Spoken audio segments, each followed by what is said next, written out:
Hi guys, I'm Olivia Hoover, and some things about me. Let's see.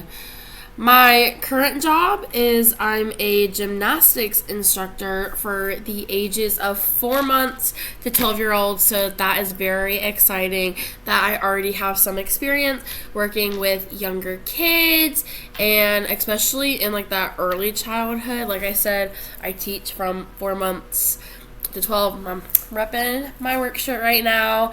Some more things about me. Some hobbies I like to do. I like to color, and I love to do puzzles with my family a lot.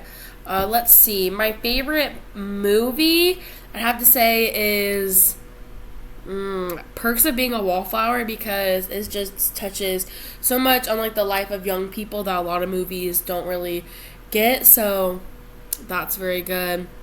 And then my program of study is early childhood education.